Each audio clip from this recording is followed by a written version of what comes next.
Hi everybody, my name is Daniel O. I'm working for Red Hat as a technical marketing major. This video showcases how Red Hat built our Quarkus 1.7 support the native compilation and deploy the application into OpenShift container platform as a serverless application. Let's get started. This is my sample Quarkus application. Let's take a look at the PalmXML first. You can find the latest version which will be used this application, the 1.7.5.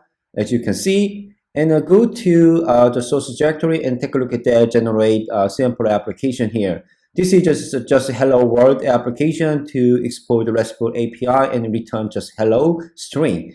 In order to create the native binary file, we need two necessary configuration here. The first of all, native build is true, and a build image should be manual build image. We can use just a Maven plugin to create the native compilation file, just like a Maven clean packaging and -p native. It takes a little bit longer than a general Maven packaging application. In the meantime, we created thin jar first and create a new executable file that include all necessary binary and dependency in single executable native file. Okay, it's just done, and the next step, we're going to deploy this application to OpenShift container platform as a serverless. In order to do that, we need to create the build configuration files using OC new build command line, using the Quay, the UBI minimal image, and then we just start this build configuration using once again OC command line OC start build. And then this command line will push the existing native executable file into OpenShift internal container registry inside the OpenShift container platform.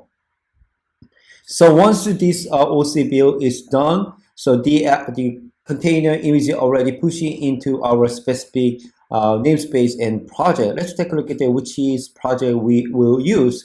The RHBQ17-native is a namespace. We're going to deploy this application as a serverless. Let's go to OpenShift Container Platform Dev Console and take a look at that and make sure we have a right place. And then just click on using internal image and the image stream name and tag is a list. And we just need to click on the Knative service to deploy this application as a serverless application. So take a look at that view log inside the pod, and there are you can find the native image is running on top of that, and also you just need to 10 milliseconds to start up this application, supersonic, the Quarkus application.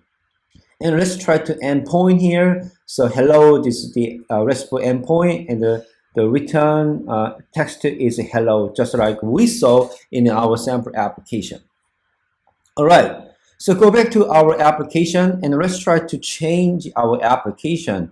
So let's say the return string, just like a congress, Red Hat boot of Quarkus 1.7 GA. And then just save a file, and we need to packaging this application. Once again, the same command line, Maven clean packaging -p native. Next thing, we need to create a new build config with this different name. So OC new build, and in this case, we will use a new name native-2, and just create a new image string and build config, and then let's try to start this build config with the same name. Name is native-2, and this command will push this new native binary file into the same namespace project with a different image tag like a native-2. Okay, it's almost done. Okay, just done.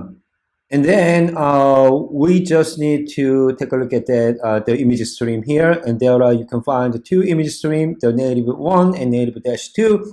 We just create a new one, and we're going to use the Knative command line, just like a Knative service list, and then you can find the one service here as a serverless application. So we're going to update this Knative service with the new image we just created based on new native compilation, just a rebuild. And then this command line automatically update your existing Knative service, and it takes just a couple of seconds. And let's try to reload the endpoint, and now we got a new return text. Congrats, Red Hat build of Quarkus 1.7 GA. Thank you for watching. If you have any other question around the Red Hat build of the Quarkus 1.7, please let us know. Have a good rest of the day.